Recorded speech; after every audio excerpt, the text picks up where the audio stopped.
Is that the guy in the video, in the intro? Yes, indeed it is. Yeah, that's my brother-in-law, Martin. That's my sister's husband. Okay? I frightened the old dears away in the swimming pool. I probably did. The bird jacket scared them, did it? So after we made the video, we had a little walk along by the sea, which is always a great pleasure. And then had an ice cream. We had to delay the recording of the video, actually. So I had the camera in position, which was kind of just propped up on the top of a bin with my sister's purse and my wallet, which was practically empty. It usually is empty most of the time. And we were in front of the ice cream place. And we're just about to start recording. Quick, quick, the ice cream place is closing. My sister went into panic because she thought they were about to close up the ice. She was desperate to get an ice cream in her mouth, my sister. She was. So we had to delay recording and have an ice cream first, just so that because she was panicking that the ice cream place was about to close. So we had one of those as well. So I had yesterday, a terrible yesterday, Claire. I had 2 lots of chips and 2 ice creams. Dreadful. Today, dust. That's all we can have today, dust. That's all we're allowed, dust today. Walked along the seafront, then we went to Aldi.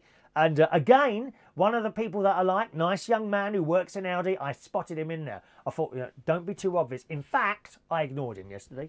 I don't want it to be too obvious that I fancy people, because I think that puts them off. You know, I'm not known as easy, you know.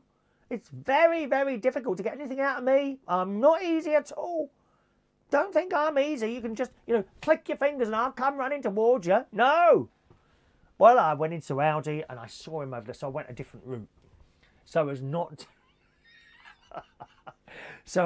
to create suspicion, I took a different route in Aldi. And when I saw him, I went the other way. Instead, I noticed actually in Aldi, if you're into camping at all, they seem to have a lot of camping gear just coming.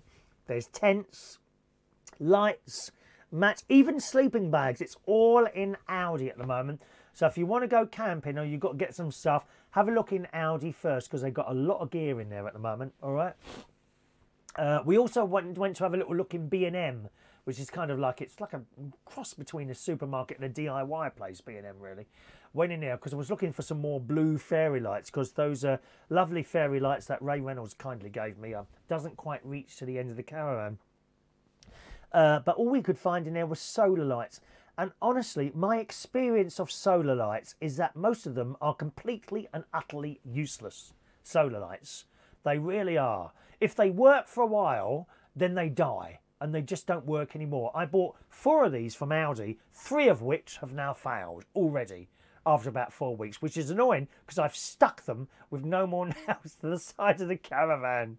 So I'll have to prise those off at some point. Airbeds as well, Clarissa. Yeah, they got airbeds as well in Clarissa. In Aldi. All right, have a look in there first. But so in B&M, they didn't have any of those. I had a lovely conversation with a member of staff in there, actually, about solar lights. I said, you know, these are bloody useless. And they got loads of them. Everywhere's got loads and loads of solar lights at the moment. Garden centres, my advice, do not waste your money on solar lights. Honestly. Now, these things I bought from Aldi, they were $4.99. And they're little things. They do similar things on other websites for like 40 or 50 quid. You see, but would they be the same? I'm not sure. Is it the fact that I've spent £4.99 on a solar light rather than 50 quid? Is that why it died? Or will the 50 quid one be exactly the same? Because if it is, I don't want to buy it. I mean, maybe I should just... It's a lot of money to spend in it. 50 quid if you're not sure if it's going to work or not. My experience of solar lights is not good, really. The stuff that comes up from China is just so cheap and rubbish, and it will work for a few weeks and then it'll die. You see these people in the gardens with them, don't they? All these little stakes of lights that they've... And they're all working. Oh, they're lovely. Oh, yes, we've always wanted to. How long have you had them? 2 weeks. You know. And then a month later, half of them are not working anymore. Absolutely. Has anyone else got... experience of solar lights at all? Maybe you bought solar lights, either for your garden or your balcony or whatever, and you've had a completely different experience from me. Maybe you've got good solar light. Ray, have you got solar light? Is Ray still with us? Ray Reynolds, have you got any solar lights in your garden? Because they just don't seem to work. Anyway, so they didn't have the long lead I wanted, so disappointing. Came back here and I looked on Amazon and I've ordered some now. They were, I think you gave, the ones you gave me, I think you paid £10 for, Ray, but the ones on Amazon, they were 25 quid, so I ordered one set of those. They look the same, but of course, you know, there's a lot that can go wrong. That maybe the blue that I've ordered is a slightly different colour to the blue that you gave me. It's got to be the same colour, isn't it? Otherwise, it's just not going to work. And maybe the connector is different. You just don't know. So I've ordered them on the off chance that I'm hoping they will be the same type, and I'll be able to join them on the end of there, and that'll all work there. We've got news flash coming in. Mike says the audio mixer has just been wheeled out from number 11 Downing Street. Announcement is imminent. It's imminent.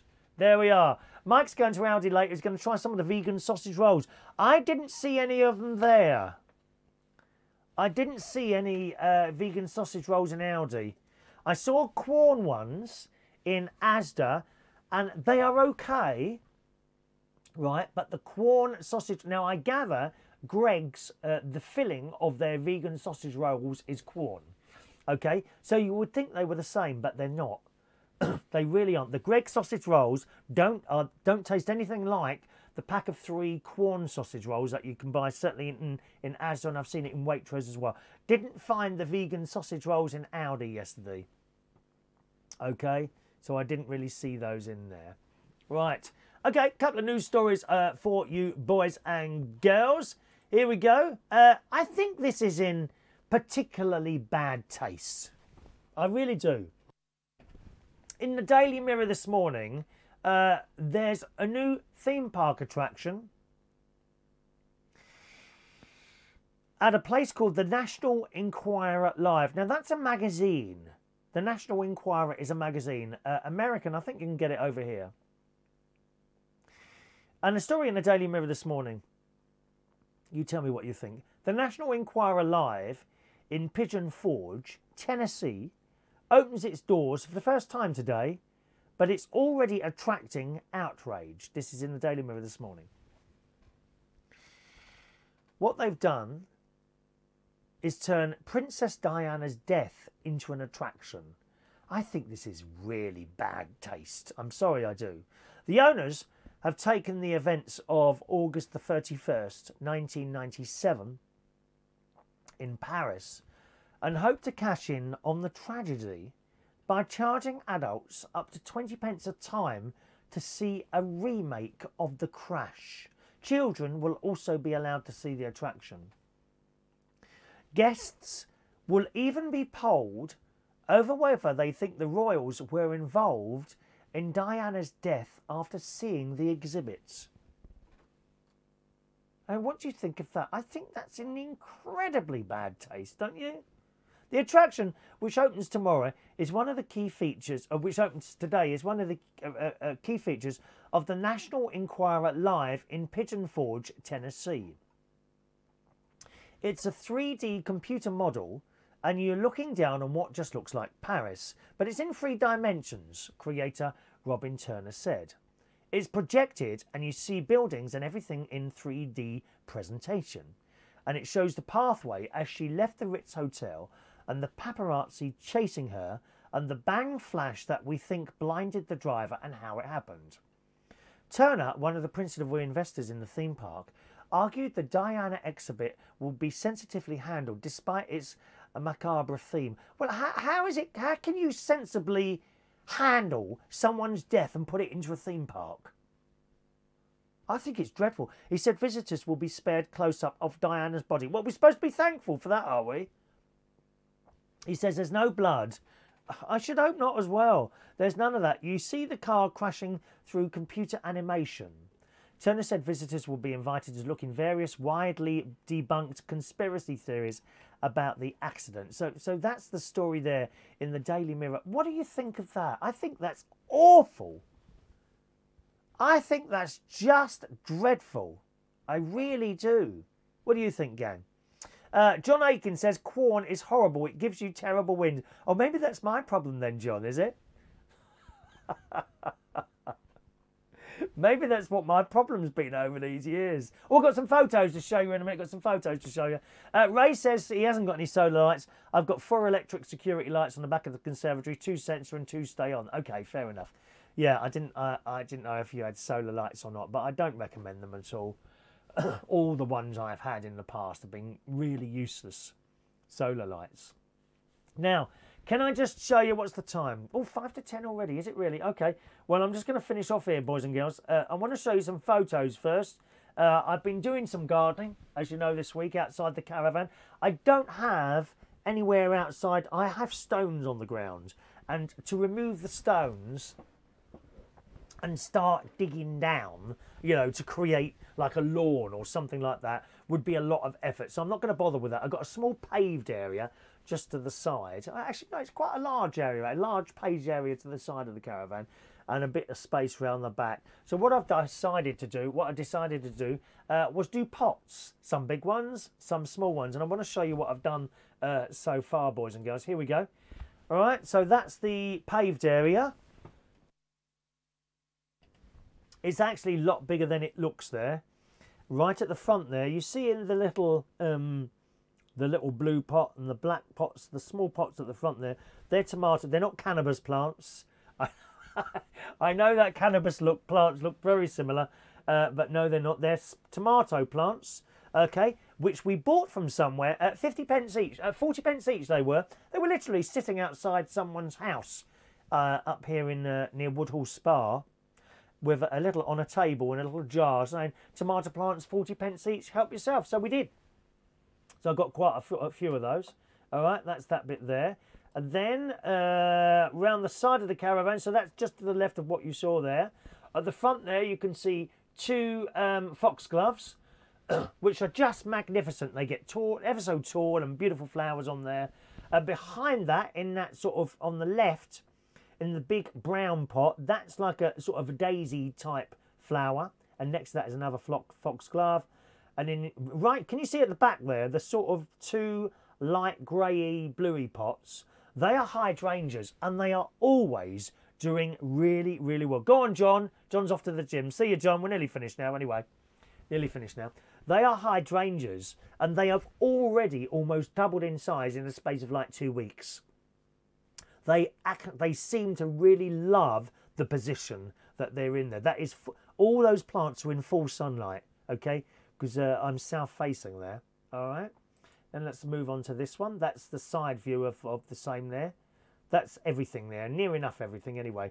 And you can see at the back there. Can you see at the back? I think we've got a close-up of the back ones. Is that one there? What's number 5? Let me have a look. No, okay. I'll just tell you what they are. So at the back there, can you see on the left a little bit of pink? Right at the very back. That pink, that's a rhododendron. £7 I paid for that. They had rhododendrons in the garden centre. They were 25 quid. I ain't paying £25 for a plant, I'll tell you that now. So we found one for £7 there. Now, on the right there, that's lilies, I think. Lilies? I think they're lilies. I can't remember now what they are. And 2 more at the back there, which were 2 plants I got from the garden in my house, which were in pots, and they'd well overgrown their pots, so I thought I'd bring them up here and replant them, but I'm not sure what they are. Not quite sure what they are, okay? And then on my veranda, on the top of the sort of right directly outside the caravan, I put 3 large pots there. 2 of those I think are daisies. The one right in the corner is a rose bush. I've been very unsuccessful at growing roses. They don't seem to like it in my garden at home, so we'll see how that goes there. So that's a rose bush in the corner there, and either side of that are daisy type plants. And then finally, that little unit there is something that my nephew and his little family and wife bought me when I first got the caravan. So that's about a year old now, and I've just repotted those 3 things with some pretty little pansies there. And that's my new garden here. It's nice, isn't it? And that's the outlook. You see, I sit on. You see that table there on the left? That's where I have breakfast. If it's a nice day, I'll go out and have breakfast on there, or lunch, or something like that. And the sun just is right on me all the time. It's so nice. It really is ever so nice there. Ray says, I like the pots. We could sing Bill and Ben. Bill and Ben, flower pot man. Yes, we could. I am Percy Throw. That's quite right, Mike. Clarissa likes the look of it as well, so there we are. Okay, gang, let's do today's birthdays then. Happy birthday on this Friday, the 24th of May 2019. Just for today, I think we got Robert Pellis. He's in Iceland. Good morning, Robert. 63 years old today. Happy birthday, Robert. Phillip Dove. Good morning, Philip. Happy birthday to you. Pete Blakely, who is a DJ. Good morning, Pete. Long time no see. Happy birthday to you. And Maria Ana del Carmen is today 30 years old. So, happy birthday to you. Happy birthday to you. Happy birthday. Happy birthday. Happy birthday to you. All right. Now, have I got my little... I don't think I've got my poster there, have I, for the karaoke tonight? No, so I'll just tell you about it. Yeah, it's karaoke tonight. I'll be taking the trip down to London. I should be leaving here about 4 o'clock and then driving down to London for karaoke tonight at Central Station Bar in Wharfdale Road, King's Cross. Starts at 8:30. We've had some very, very good nights there recently. A real lovely bunch of people at the moment, and we are having quite a laugh. It's never about how good quality you are as a singer. Remember that, gang. It's about having a go. All I ask is that you choose nice, lively songs like Ray Reynolds always does. Nice, lively songs, because we don't want to depress everyone with depressing bloody ballads. I keep saying it, and certain people still insist on singing ballads really badly. I mean, I could sit here. I would so love... bye-bye, Clarissa. Bye-bye, darling. Thanks for watching, my love. I would absolutely love to give you two particular names of people that insist on doing dreadful, dreary, depressing ballads, but I don't dare because they'd never come again. Either that or they'd come and start throwing things at me. Bags of acid or something like that. I don't know. But yeah, I would love to give you the two names of the two people that are the worst offenders, but I'm not going to. Please sing nice, happy songs. And if you can't sing in tune and you're singing a happy tune, you will still have the audience on your side.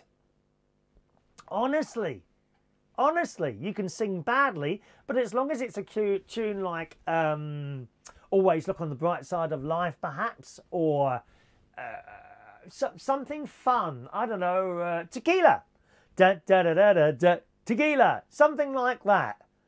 You know, if you sing a nice, happy song, I don't know, Save Your Kisses for Me, there's one. Though it hurts to go away, it's impossible to say. Anything like that. Come along and have a good night tonight. Come and watch our wonderful people. Claire says it looks great. As you get older, gardening gets more and more important in your life. It absolutely does, Claire. That's the funny thing, and I was saying this to someone the other day, years ago, sort of come Monday, we'd be looking forward to going to a nightclub called Turnmills. The night was called Trade on Saturday. And we all used to go there. It's 20 years ago, this is Claire. Get completely off our heads in there and then go home. The whole week was looking forward to doing that. So Sunday would come, you know, and we'd leave there about 1 o'clock in the afternoon, get home about 3 o'clock in the afternoon, and then just pile into bed. My Sunday afternoon now is get up, go to church, and then do the garden. How different can that be? Do I miss it too, right? Do I miss it? That's it for the show today. Thanks ever so much for joining us, boys and girls. You have a wonderful Friday, and I hope to see you again very soon. Take care now. Bye-bye.